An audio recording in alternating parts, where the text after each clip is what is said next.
A secret file was uploaded to my data stream. It was a recording of a meeting of the Umbrella High Command, dated 17 months before the viral outbreak occurred.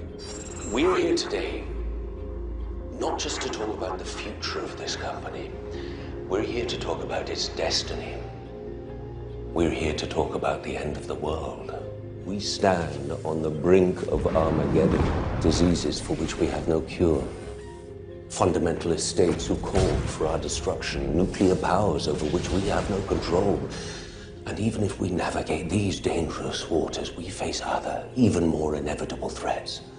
Global warming will melt the polar ice caps within 80 years, flooding 90% of all habitable areas on Earth.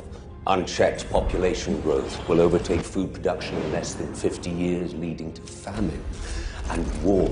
This is not conjecture. This is fact. One way or another, our world is coming to an end. Now the question is, will we end with it? What do you propose? I propose that we end the world, but on our terms. An orchestrated apocalypse. One that will cleanse the Earth of its population but leave its infrastructure and resources intact. It's been done once before, with great success. The chosen few will ride out the storm, not in an ark as in the book of Genesis, but in safety, underground. And when it's over, we will emerge onto a cleansed Earth, one that we can then reboot in our image. And just how do you intend to achieve this? The means of our salvation are already at hand. I give to you the T-virus. You released it deliberately. When this recording was uploaded to my data stream, it created a conflict in my programming. I was created to serve the Umbrella Corporation, but I was also programmed to value human life. Dr. Isaacs allowed the virus to escape. He murdered over 7 billion people.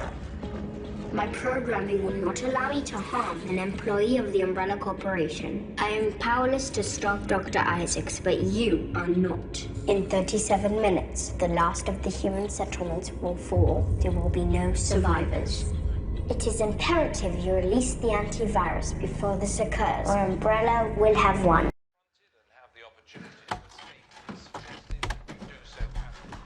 We should get out there. No, we should stay inside. Come on, we can take them. The man said to stay indoors. Fuck the man! Look, as long as they're out there and we're in here, we're safe. The attackers can be stopped by removing the head or destroying the brain. I'll repeat that, by removing the head or destroying the brain.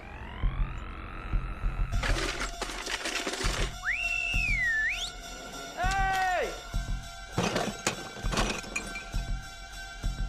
Go for the head.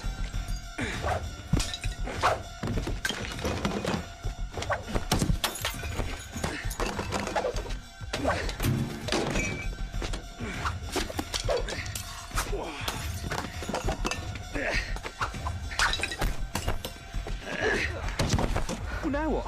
We'll have to get more stuff. What's in the shed? I don't know, it's locked. Why is it locked? It's always been locked. Well, you know, we're gonna... Oh. No, that's the second up I ever bought. No!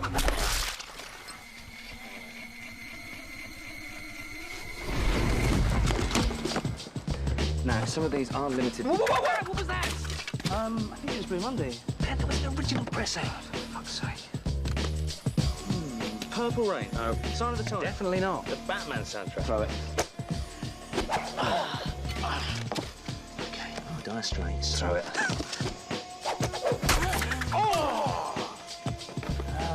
Stone Roses. No. Second Coming. I like it. Ah, Sade. That's Liz's. Yeah, but she did dump you. Oh! Oh, fuck, there's some gun in the shed. But you said it was locked.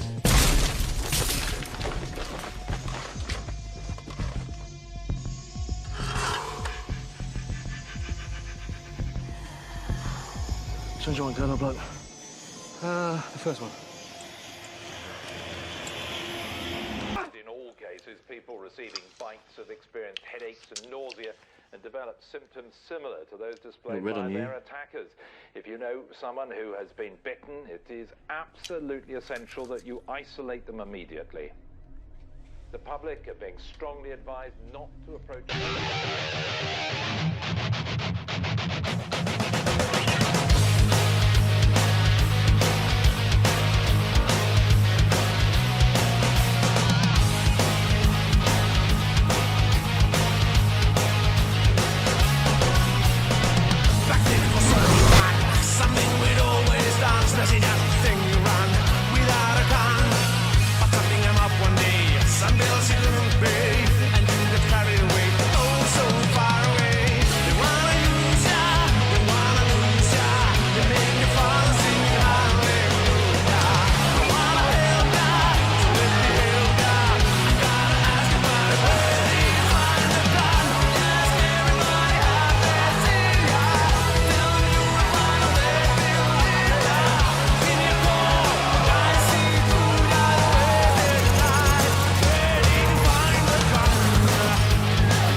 Supercharger stations generate the energy during the day and then also have a localized battery pack so that people can charge at night. The Tesla supercharging stations would continue to function even in a zombie apocalypse. So, just never know. That's coming one day. We know it. Yes. It's just a matter of time. Zombie apocalypse.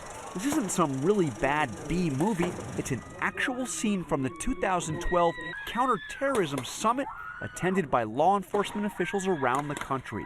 Summit tickets, $1,000 a pop, paid for with your tax dollars. The zombies look scary, but organizers say the skit was solely to add levity to an otherwise serious meeting on protecting the homeland.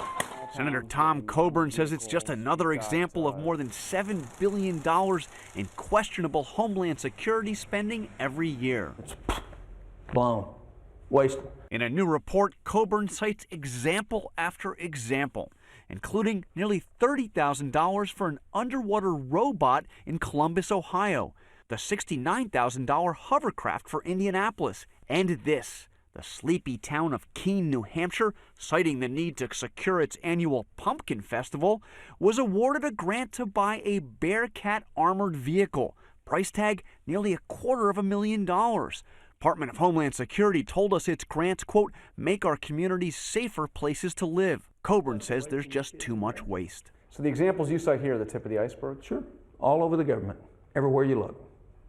Is what? Is waste, incompetence, and stupidity.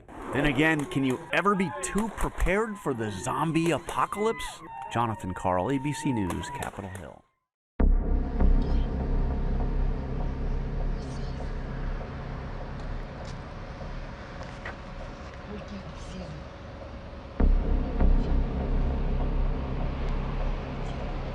Situação, né? Opa. Você falou é assalto, né, mano?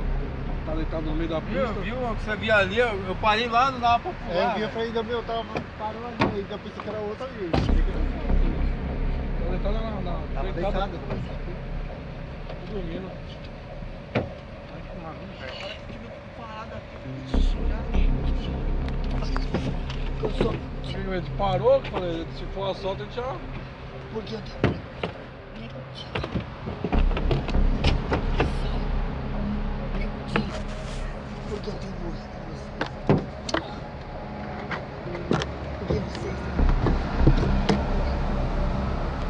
Good afternoon, ladies and gentlemen. I've called this special meeting of the Zombie Hazard Command because we have vital new information and new problems to discuss.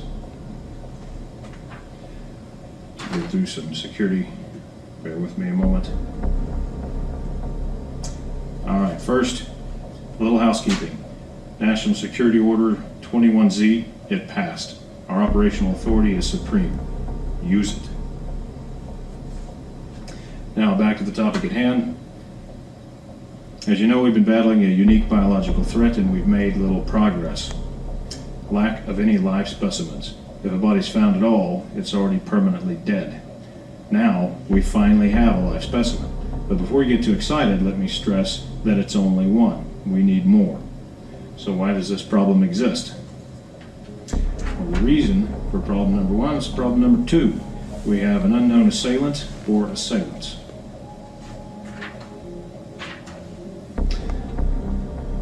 Unknown assailant profile. We have no leads as to the identity of the assailant. Ballistics are untraceable. That's not exactly true. We do know at least most of the time they're using Z-Max ammunition. Weapons in use are 9mm, 45 caliber, and edged weapons. Probable gender, male. Body type, they're strong, muscular, athletic. They're well armed and well trained with munitions. They have a possible military or police background, and they're probably skilled in a variety of martial arts to include hand-to-hand combat. If you're on scene, look for someone fitting this profile. Apprehend if possible, eliminate if necessary. For you jokers out there, I know this describes everyone on the Z teams, so know your team members. Alright y'all, so I'm going to chime in throughout this video and kind of give my input. So here they're talking about an unknown assailant.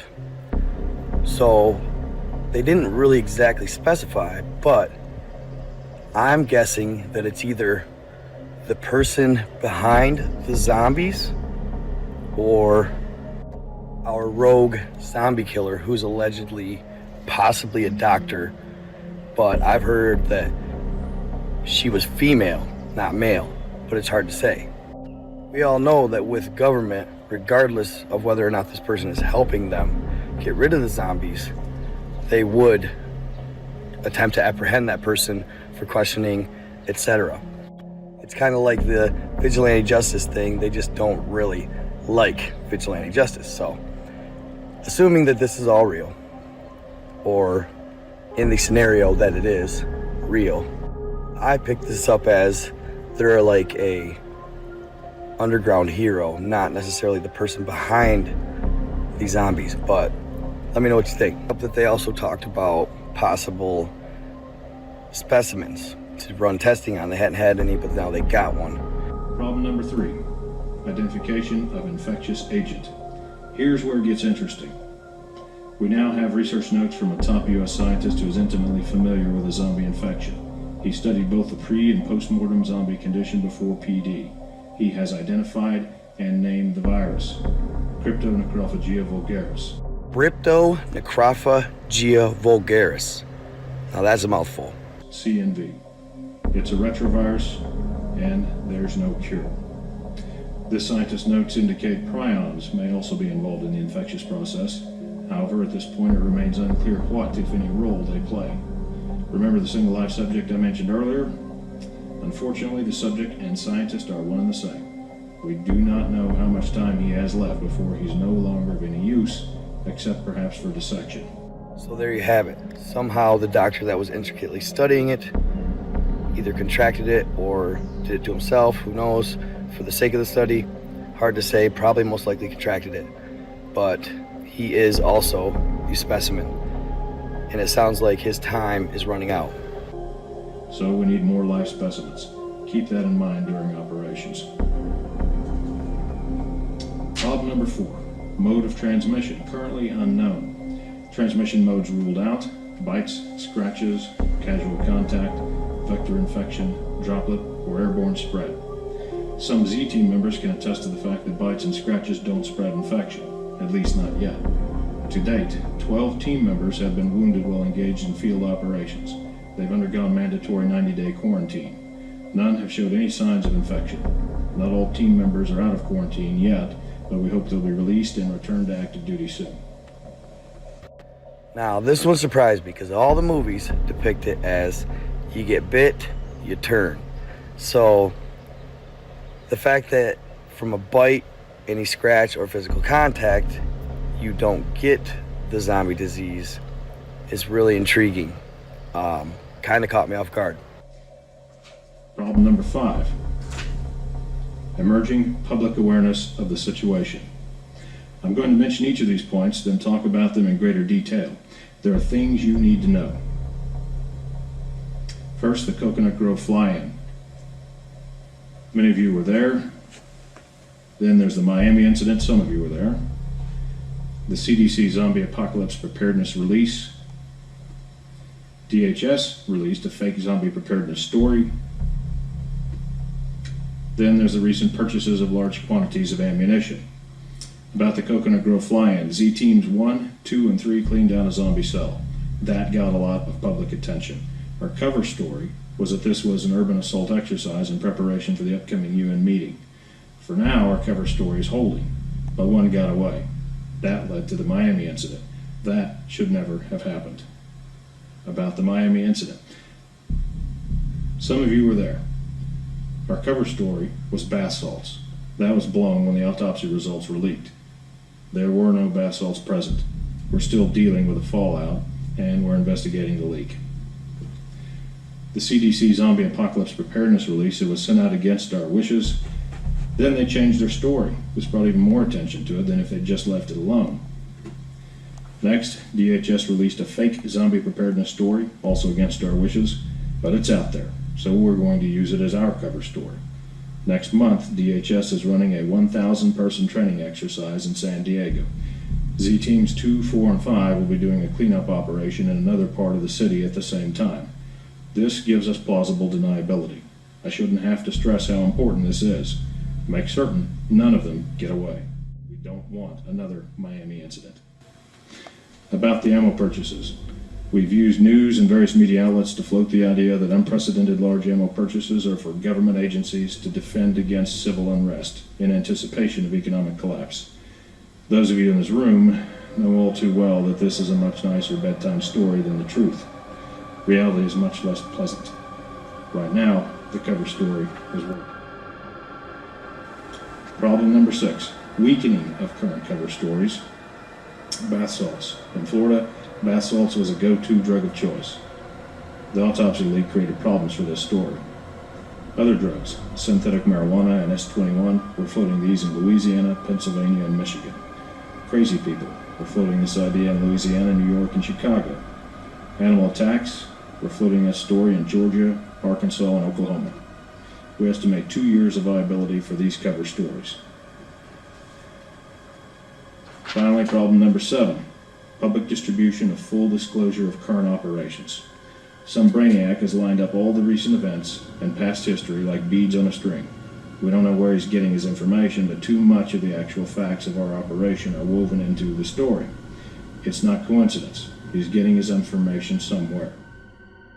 A terrifying video circulating on social media appears to show a man carrying a severed body part of someone killed by a train in Wasco. Sheriff's officials say this happened today near the Wasco Amtrak station on G Street. Eyewitness News reporter Lena Folk has that story, but first, we do want to warn you that some of the footage is disturbing. I'm not sure from where, but he came this way, and he walked all through here, and he was waving a person's leg, and well, he started chewing on it over there. He was biting it, and then he was hitting it against the wall and everything. And it was a typical Friday for the construction workers laying down concrete outside the Amtrak station in Wasco until they saw a horrifying sight. He's eating it. Hey, ¿se la está comiendo? You are looking at what a witness says is a man eating a detached leg. The detached leg came from a person hit by a train near the Wasco Amtrak station earlier that morning. On the leg, the skin was hanging. You can see the bone. Jose Ibarra tells Eyewitness News that when the man walked past him with the leg, he believed him to be homeless. Ibarra is unsure where the man came from. He says Kern County Sheriff's deputies stopped the man after people from the Amtrak station called the police. More videos sent into Eyewitness News shows the man waving the leg around. KCSO says the man is 27-year-old Rosendo Tellez. Tellez was arrested for taking evidence from the scene and had multiple outstanding warrants. At this moment, investigators haven't said who the leg belongs to or who was hurt in the train crash, but we do know that one person died. Tellez was arrested, and Kern County Sheriff's Office say it is an active investigation. Reporting in Wasco, Lena Folk, Eyewitness News. We're back here live with you because we have gotten in our second call from our source, the sheriff that's been our source for at least over 6 months out on the public, but behind scenes we've been talking longer than that. Now we've got the other details inside of the Homeland Security meeting that he went to, and we're really about to break down some stuff, and we also need to think about a defense plan. So this is going to be very important. We're going to have all that in here for you. And the first video I told you, anti-government was a target list. Anti-vaccine, preppers, Trump supporters. That was the target list they initiated inside of the meeting. Now this next part, when I asked him more about the biological scenario, he said, I said, so is there any other things that they said in this meeting, day 2? Day 2, he said, and I have my notes here because again, I have to write down what he says, obviously for purposes of sensitivity. He said the day after the eclipse, people might be acting animalistic is what they said inside of the Homeland Security meeting. Hence, we get back to the biological attack. He said they might have to get medical attention if people start acting animalistic. So the behavior we're looking for is people acting animalistic post them dispersing whatever the biological scenario is. What's going on, everybody in the chat? I see you here, and I'm so glad you got out that last video. This one's going to be just as importantly critical because we got more stuff he talked about. That's strange though. Acting animalistic, he also said it could be to do with the biological event, or it could be drugs, but I'm thinking that it's part of the biological event. Now, what else he said? He said that during the solar eclipse, they also said in this Homeland Security meeting, and by the way, this is the meeting I'm talking about right here. Obviously, the dates was from March 14 and 15.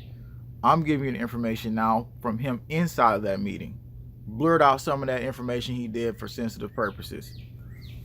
So check out the next big part of what I'm about to tell you though. Not only people acting animalistic, but He said during the solar eclipse, they talked about in this meeting, people having seizures and collapsing is a potentiality during the solar eclipse. And I'm like, well, it does sound more like it's biological. I showed you the last video, the FBI was going and they were basically saying like, oh, well, if it might be something put in somebody's milk. And they were saying like they were doing biological drills in Colorado. So it gets even stranger from there. We're going to go deeper here into all of this scenario for you. What he said next to me was that only when communications go down, they all have to meet at a central location, and they want FEMA to take over and have law enforcement involved. Which my source, he said he don't trust FEMA at all, and I was like, yeah, I don't trust FEMA either. Now,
Hi, yeah, I'm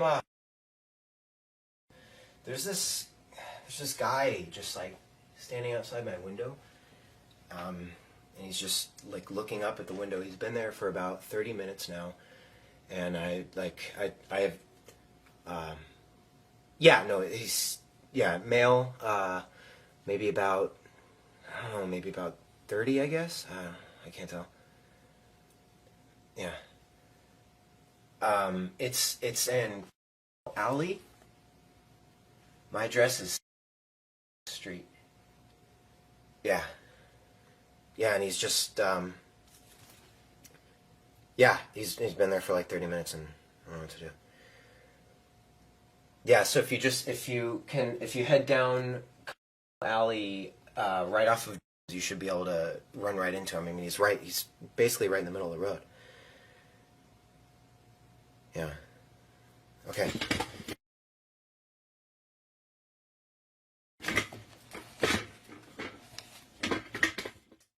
The government is trying to prepare us for this.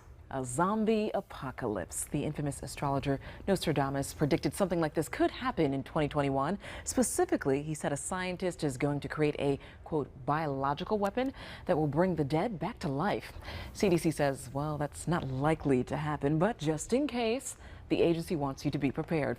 They have a new ad campaign telling you to get ready for the emergency. It includes this poster advising you to get a kit, make a plan, and be prepared. CDC experts say you should prepare for zombies just like you would prepare for any real-life emergency. They want you to create an emergency kit with essentials like food and water, medications, important documents, and first aid. You can find the full zombie survival guide or advice for any other emergencies. It's up right now on the CDC website. As hilarious as that may seem, you know, 2020 and 2021 brought us things that we never expected. So why rule it out? You know, why not just prepare? The day the just zombies, in case. the day the zombies show up will be the day. Yeah, you won't see me. Well, me either. We won't be at work. We'll be with the zombies. Oh my God! Legs.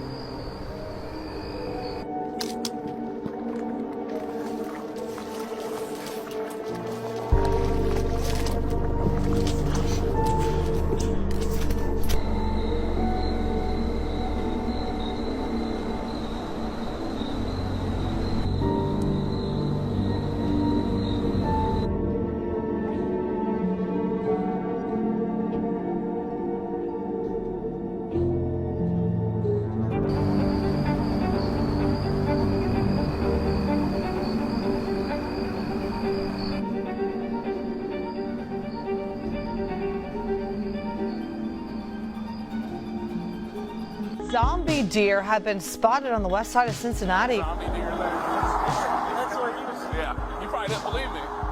Well, you said zombie deer. I was like, well.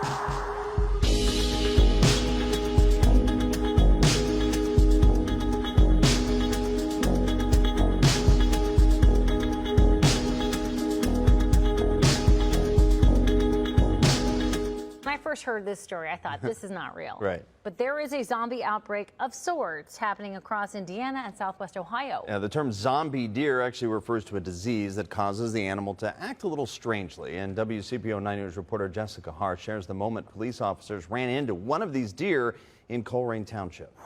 Yeah.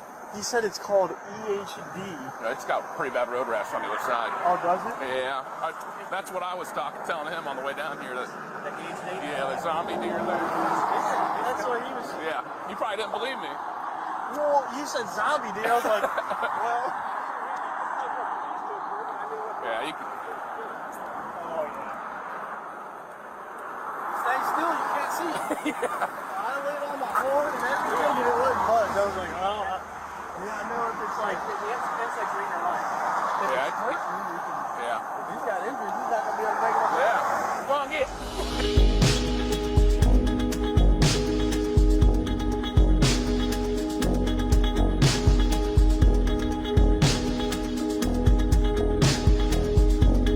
Earlier this week, Colerain Township police officers came across this zombie deer. Typically, it's called EHD or epizootic hemorrhagic disease. And it's just a normal disease that deer get this time of year. The disease doesn't affect humans and doesn't pose serious risks to livestock, but it comes with symptoms like disorientation and a lack of fear of humans. Joe Caldwell with the Indiana Department of Natural Resources says every 5 to 7 years they experience a big EHD outbreak, and these outbreaks are becoming more common. Even in states that really didn't have like large outbreaks of EHD in the past, are experiencing these regular occurrences. Last weekend, we did a lot of walking, and I probably found 11 or 12 dead deer just last weekend. Sean McKee took this video last weekend on his property. You can see the deer is crawling on its knees, a sign of EHD. In Franklin County, Indiana, where McKee lives, there have been 156 reports of suspected EHD in deer. We saw an outbreak in 2014 and 2019, I believe. And this year, though, it's the worst I've ever seen in the 14 years that I've owned land in Franklin County. It's pretty bad this year. It's got pretty bad road rash on the other side. Yeah, sometimes we get reports of them with patchy hair, and we think a lot of times that's just from them rolling around on the ground. And so, basically these deer have a high fever, and so they're oftentimes found around water. They're found disoriented around water. They may be walking in circles. Cardell says it's best not to approach these deer, and if you find one on the side of the road, you should call the police. When they're feeding the dead to the living, you know the end is near. Check out this death chamber, this washing machine. They call it aquamation, where they liquefy the dead and then dump the remains down the drain to be recycled into the municipal water supply. And so people are drinking it, they're showering in it, they're doing their laundry in it, and this is happening in most states across the country. In most major cities, they're recycling dead people and feeding it to the living. What does that mean exactly? And they're grinding up the bones into powder. They call this calcium phosphate, which is going to be used for food processing, undoubtedly. Maybe in your vitamins. And so what are the implications when people start eating dead people, like cannibalism? Is there going to be kuru running around out there? Mad cow disease? What about in a spiritual sense? What is that like when you're eating and drinking dead people? Of course, they're spraying this on the food supply. Irrigation.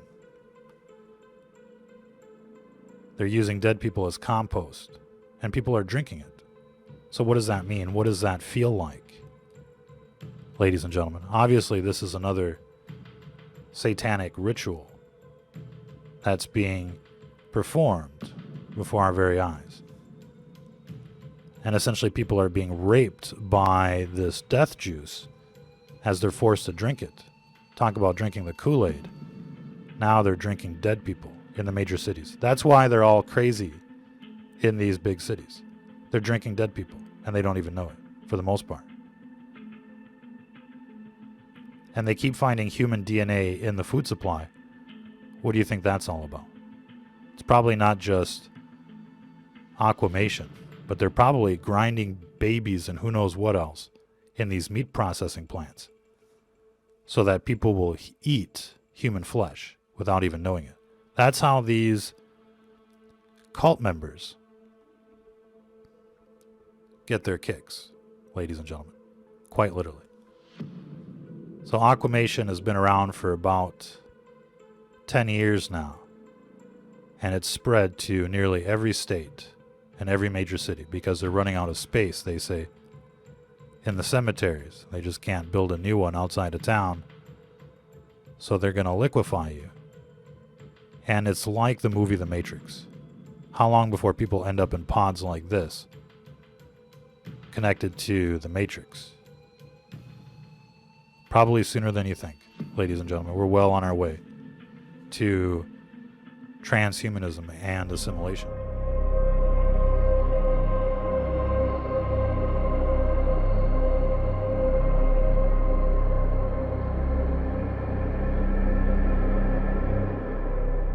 And read for you the article 42.10 talking about basically lumberyard materials, which is a solution for video game developers. It doesn't matter.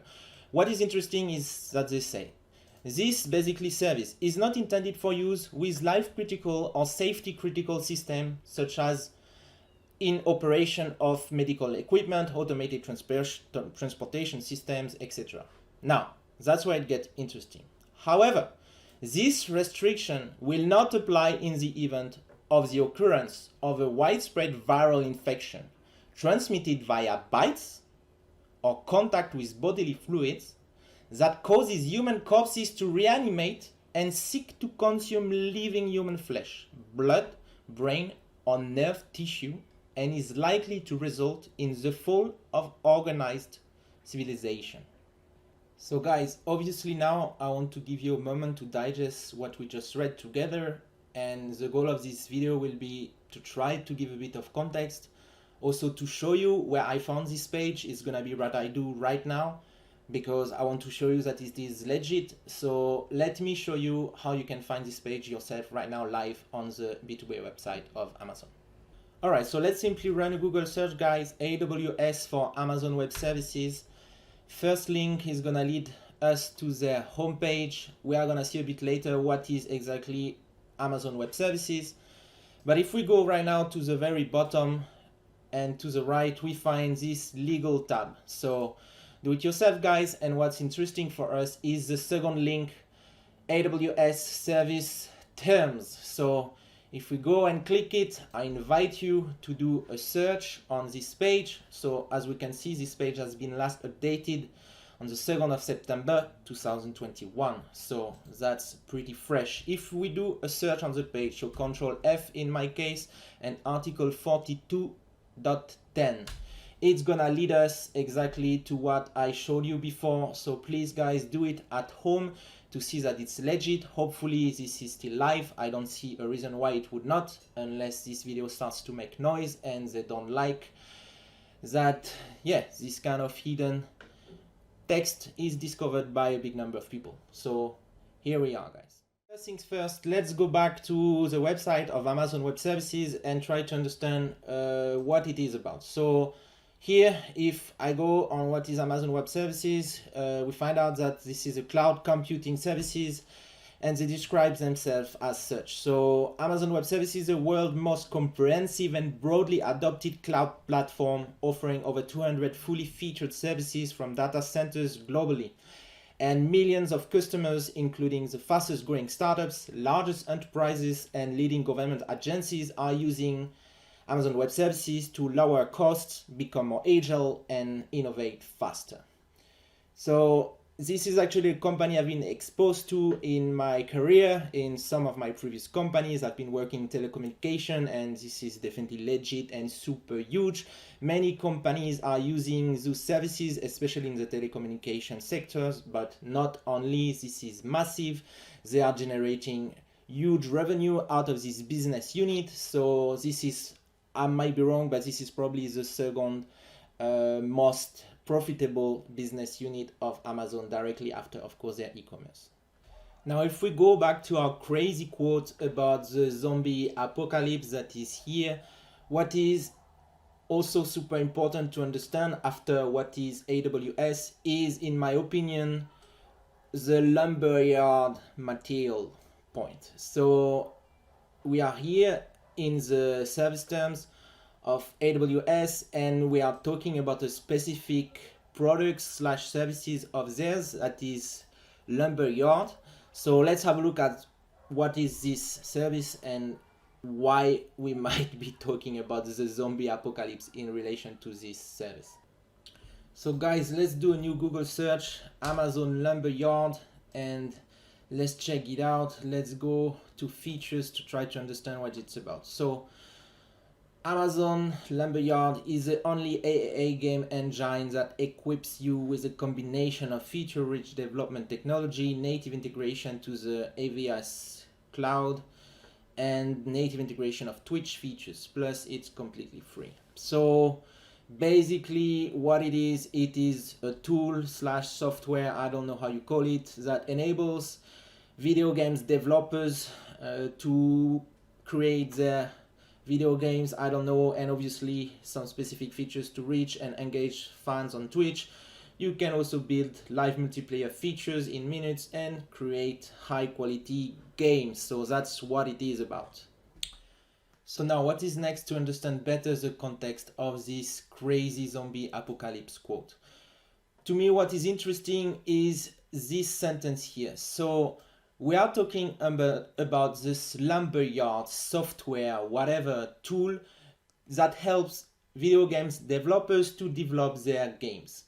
So basically here we told us that this material, so all material available in this software, maybe there are some templates to create some visuals, video games, whatever, or operation system, I don't know. But what is interesting is that they say it's not intended for use with life critical or safety critical system, such as use in operation off. So as use in operation off. So that's what is interesting. So here the assumption is that what you can do with this lumberyard service is that you can create sort of an operation system. In the context, okay, of a video game, but apparently also of medical equipment, automated transportation systems, and so on. So what this quote tells us is that they don't want the users of lumberyard to use this software to operate medical equipment, automated transportation system, autonomous vehicles, aircraft or air traffic control, nuclear facilities, manned spacecraft, or any military use in connection with live combat. So here again, that's why we are in the legal tab. This is a service terms page. They don't want the users of Lumberyard to use the software to operate any of these sensitive systems, because simply they want to legally protect themselves in that way.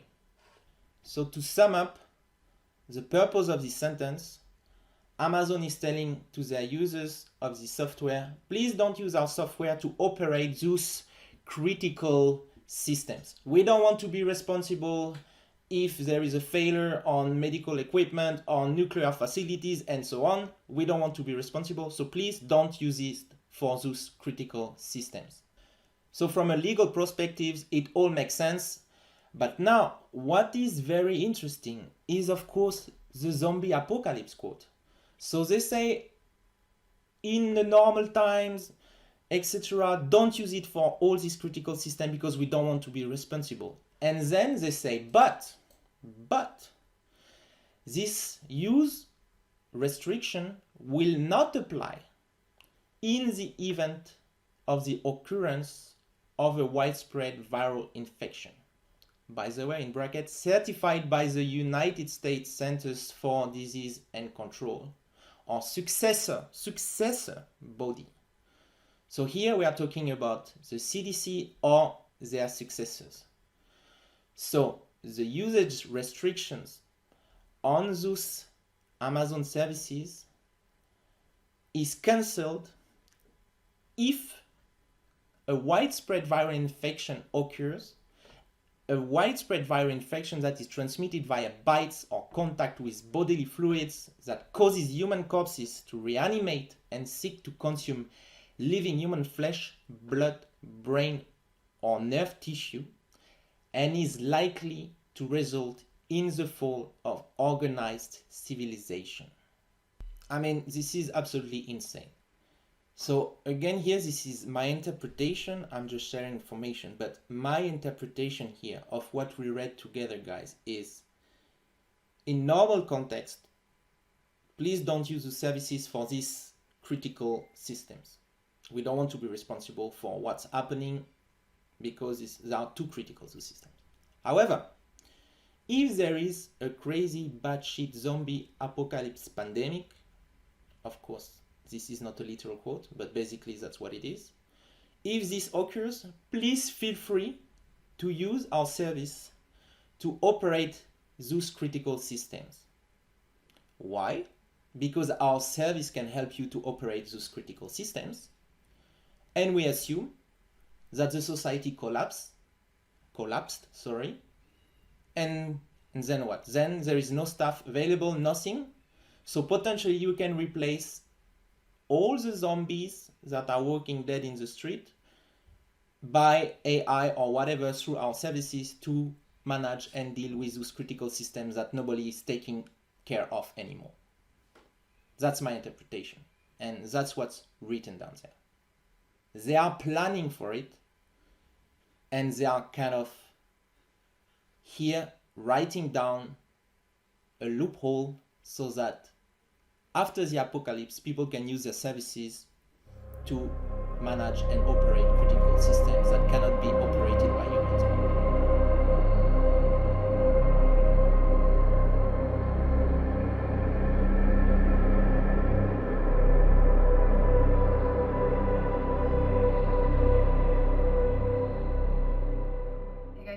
Let's talk about what your ER doctor really thinks. My name's Rochelle and I've been an ER doctor for about 25 years. Today we're going to go over a couple more of the ICD-10 codes, or the diagnosis codes that we can use. So these ones I thought were kind of interesting, especially since these things don't really exist, so I'm really confused. It's an entire zombie section. I know there's a lot of zombie movies and there's a lot of fear and talk about zombies and whatnot, but remember, they're really not a thing. But apparently they're enough of a thing that there are codes. So the first section is injured by falling zombie. And more specifically, out of a tree or out of a plane. I've flown a lot and I have never seen a zombie on the plane, let alone one that's falling out of the plane. I'm very confused. Another section that I thought was interesting is there's an entire section of injured by object thrown by a zombie, and some very, very specific codes that are out there are a lawnmower thrown by a zombie, or an elephant tusk thrown by a zombie. I mean, again, there are no zombies, but if there were, how did they get the tusk? Why are they thrown? So there's also a leg thrown by a zombie. And maybe it was another zombie's leg and they were able to pull it off the other zombie and throw it at you. I'm not sure. But anyway, that's just a few of the zombie codes available in the ICD-10. Have a good day.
Excuse me, everybody.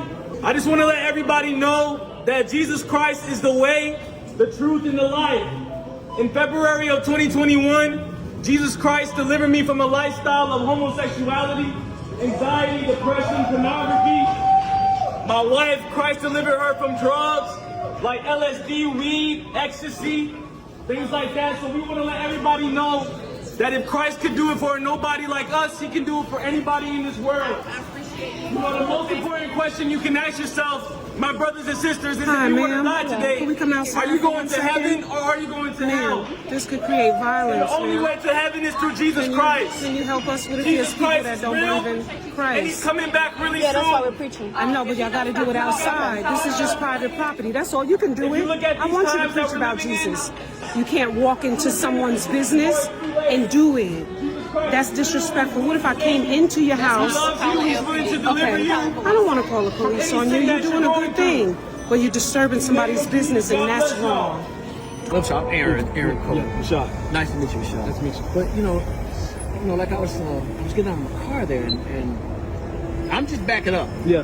And you're probably maybe what 500 feet? Yeah. At least. Yeah. So, but anyway, and all I heard was preaching, and I just looked, and then that's when I saw you, and I saw the lady accosting you about preaching the gospel. Wow. But this is a spiritual warfare. Yeah, yeah. And all you doing, bro, you just walking in your armor. Amen. That's all you did. Amen. And so, and not only that, in the same token, just as you honor God and His Son, people come on and get to you.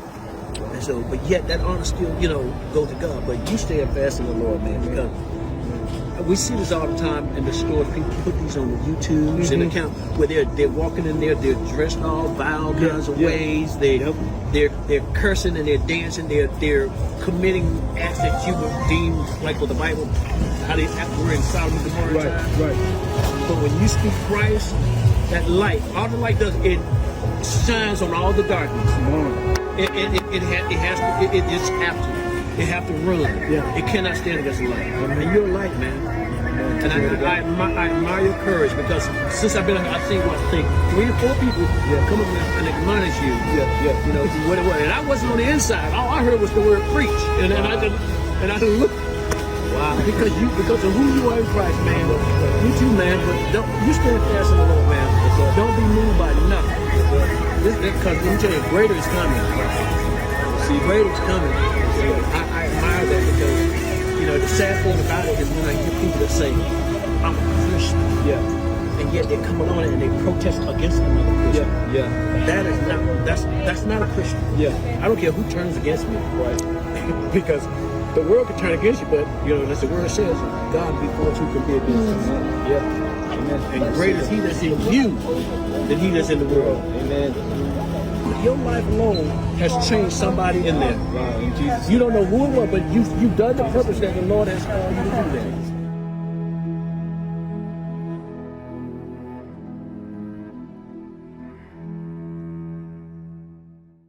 Peter and John came to the tomb, they discovered something that I believe was foreshadowed in Leviticus 16. They saw the linen cloths lying there neatly folded as if Jesus had just left them. Leviticus 16 is a key passage that explains what he saw. After Aaron, the high priest, performed the atonement on the goat, on Yom Kippur, the Day of Atonement, Aaron would take his cloth and lay it aside and say the job is done. And I think in that moment, Peter saw that the tomb was empty and that the job was done.